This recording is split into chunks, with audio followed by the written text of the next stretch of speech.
एक दफा का जिक्र है। एक घने जंगल के बीचों बीच दरख्तों के दरमियान छुपी हुई एक छोटी सी झोंपड़ी थी, जहां एक बूढ़ी औरत 3 लड़कियों के साथ रहती थी। तीनों लड़कियां निहायत खूबसूरत थीं, लेकिन सबसे छोटी सबसे ज्यादा हुसीन थी। बूढ़ी औरत उन्हें सुबह सवेरे से रात गए तक मुसलसल काम करवाती। वो सोने जैसे धागे को बारीक और नफीस सोत में तब्दील करती थीं। जो ही एक तकला मुकम्मल होता, फौरन दूसरा दे दिया जाता, ताकि उन्हें एक लम्हे का आराम भी नसीब ना हो। ये धागा निहायत बारीक और बेऐब होना जरूरी था। जब काम मुकम्मल हो जाता तो बूढ़ी औरत सोत को एक खुफिया कमरे में बंद कर देती। वो साल में 2 या 3 बार दूर दराज सफर पर जाती और 6 दिन के बाद वापस आती। इसलिए लड़कियों को कभी इल्म न होता कि वो क्या लाती है। न ही वो कभी बताती कि ये सोने का धागा कहाँ से आता है या उसे किस मकसद के लिए इस्तेमाल किया जाता है। जब एक बार फिर बूढ़ी औरत सफर पर जाने लगी तो उसने हर लड़की को 6 दिन का काम दे दिया और हमेशा की तरह सख्ती से तंबीह की, लड़कियों, अपनी नजरें उधर उधर ना दौड़ाना और किसी मर्द से हरगिज बात न करना। अगर ऐसा किया तो तुम्हारे सोने जैसे धागे की चमक मांद पड़ जाएगी और तुम पर मुसीबतों के पहाड़ टूट पड़ेंगे।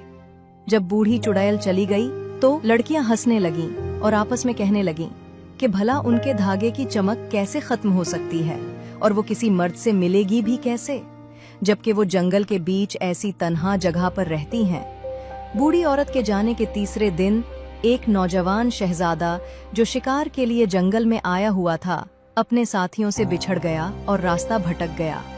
रास्ता ढूंढते ढूंढते वो थक कर एक दरख्त के नीचे लेट गया, अपने घोड़े को चरने के लिए आजाद छोड़ा और खुद नींद की आगोश में चला गया। जब उसकी आंख खुली तो सूरज गुरूब हो चुका था। वो फिर से जंगल से निकलने का रास्ता तलाश करने लगा। कुछ ही देर में उसे एक तंग सा रास्ता नजर आया और वो खुशी खुशी उस पर चल पड़ा। यही रास्ता उसे इस झोंपड़ी तक ले आया जहां तीनों लड़कियां रहती थीं। लड़कियां झोंपड़ी के दरवाजे पर बैठी ठंडी हवा से लुत्फ अंदोज हो रही थीं कि अचानक शहजादे को आते देखा तो चूक गईं। शहजादे ने नहायत शाइस्तगी से उन्हें सलाम किया और बताया कि वो रास्ता भटक गया है और बहुत भूखा और थका हुआ है। बड़ी बहनों को फौरन बूढ़ी औरत की तंबीह याद आ गई और उन्होंने छोटी बहन से कहा कि उसे अंदर ना आने दे, मगर सबसे छोटी बहन शहजादे की हालत देखकर रहम में आ गई और उसे अंदर आने दिया।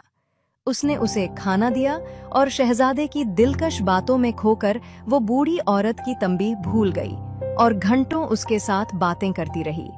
उधर शहजादे के साथी उसे हर तरफ तलाश कर रहे थे, लेकिन कामयाब ना हुए।